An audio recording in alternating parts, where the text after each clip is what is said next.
Hakim Mahkamah Konstitusi MK Arsul Sani memaparkan pandangannya mengenai bantuan sosial yang menjadi salah satu poin sengketa hasil perselisihan pemilihan umum Presiden dan Wakil Presiden Republik Indonesia 2024. Menurut Arsul, seharusnya jika berbicara soal bansos sebaiknya dipahami dulu peraturan dan undang-undang yang mengatur, termasuk soal domain saat membagikan bansos, yang menurut Arsul bukan saja berada di Kementerian Sosial, sehingga ketika muncul pertanyaan kenapa Presiden harus ikut dalam pembagian bansos, itu bukanlah suatu masalah.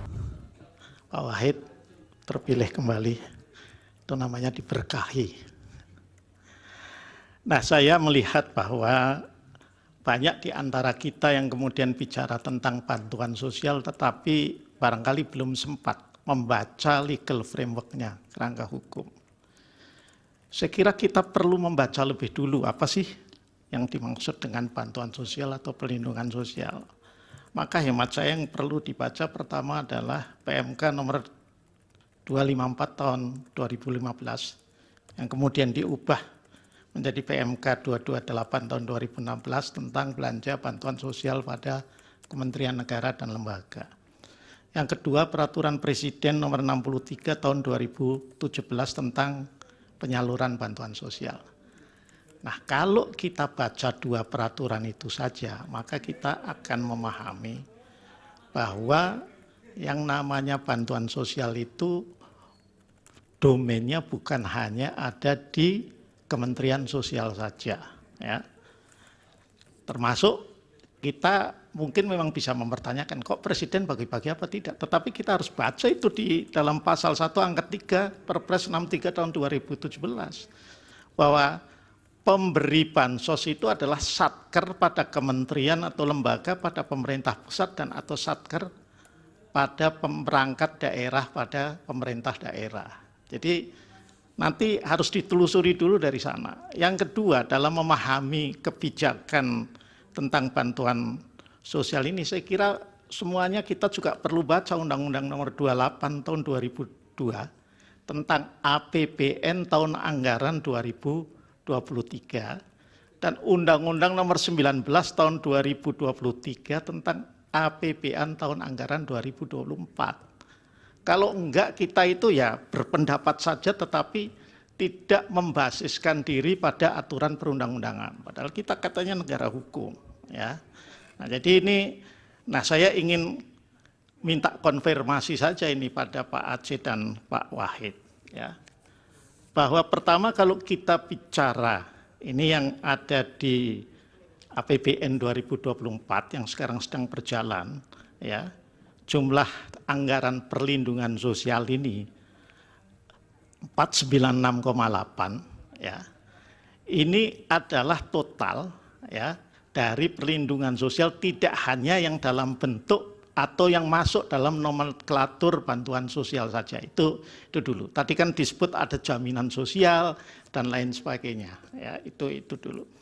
Nah, yang kedua, ini tidak ditangani hanya atau dialokasikan hanya untuk Kementerian Sosial saja, tetapi untuk seluruh kementerian dan lembaga, termasuk untuk penanggulangan bencana, ya, yang berdasarkan Perpres tadi itu memang kemudian dikasih alokasi anggaran. Saya ingin minta konfirmasi itu, ya. Nah, yang berikutnya, meskipun ini baru akan kita dalaminya besok ketika Menteri Keuangan itu memberikan penjelasan, ya. Ini anggaran perlindungan sosial ini adalah belanja pemerintah pusat, PPP, ya. Hanya kalau Pak Aceh bisa menjelaskan juga bagus untuk memberikan pencerahan kepada kita, tapi kalaupun enggak juga tidak apa-apa, karena yang namanya belanja pemerintah pusat itu dibedakan atas belanja menurut fungsi, belanja BPP menurut organisasi, dan BPP menurut program. Ini yang mana ini? 496. Nah, bansos itu memang agak fleksibel, dibuat seperti itu dalam APBN kita.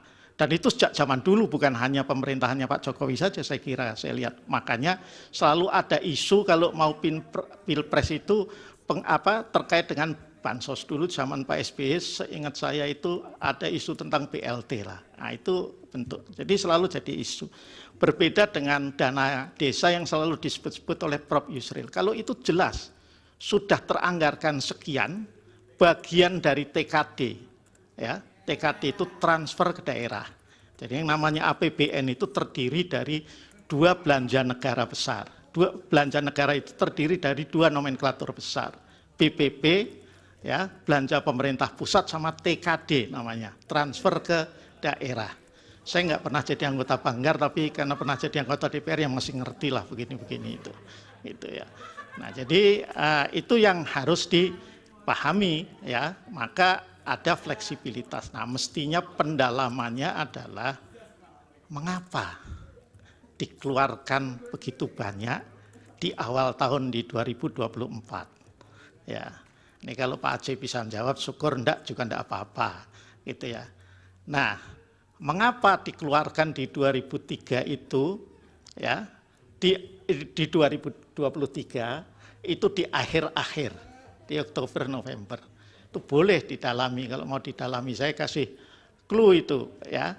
Kenapa? Karena memang kalau sudah November Desember harus dihabiskan, kalau enggak akan jadi silpa nanti, jadi sal. Akan seperti itu ya. Jadi demikian Tribun Hot News kali ini, dan jangan lupa saksikan berita lainnya hanya di kanal YouTube dan juga Facebook Tribun Timur. Download Tribun X sekarang, menghadirkan lokal menjadi Indonesia.